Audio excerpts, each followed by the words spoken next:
எல்லாம் கேட்டு உன் மகளாகிய உத்தரகுமார்த்தி மனம் நொந்து உன் பாதத்திலே விழுந்தடையேன் அம்மா.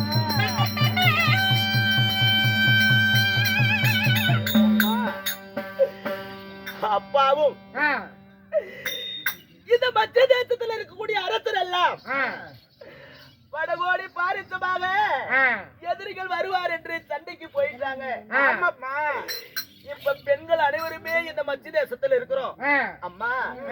இந்த செய்தி அறிந்து எதிரிகள் படைகள் இந்த மத்திய தேசத்துக்குள்ள உள்ளே போகலாம். அதுக்கு என்னம்மா செய்யறது எனக்கு பயமா இருக்குது அம்மா. நான் எனக்கு பயப்படுறேன். உன் தந்தை வேற அதாவது வருவார் என்று நான் எதிர்பார்த்து கொண்டிருக்கிறேன். அது மட்டும் இல்ல ஆண்களே இல்லையாத அரமனைக்கு போலாம் அப்படின்னு படையெடுத்து வந்தாலும் வரலாம். இப்ப நாம 2 பேரும் பக்கம் அதாவது பெண்கள் என்ன பண்றது என்ன செய்ய மடி மகடம் தெரிவித்து மதுரை மேல ஏறி நிற்போம்.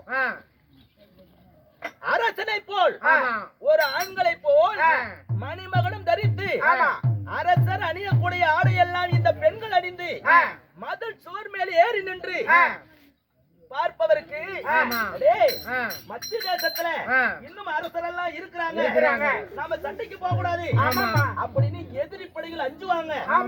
அதற்காக நம்ம பெண்கள் எல்லாம் சேர்ந்து மணிமகனம் தரித்து மதல் சுவர் மேல ஏறி நிக்கலாமா? அம்மா, இந்த யோசனை சரியாக இருக்கிறது. ஆகட்டும், நீங்க சொன்னதை போலவே ஆணோட தரித்து மகனம் தரித்து இந்த சுவர் மேல் வாயில் கையில் பிடித்து மணி சுவர் மேல் ஏறி நிக்கலாம். அப்படி நான் நிற்பதா இருந்தாலும்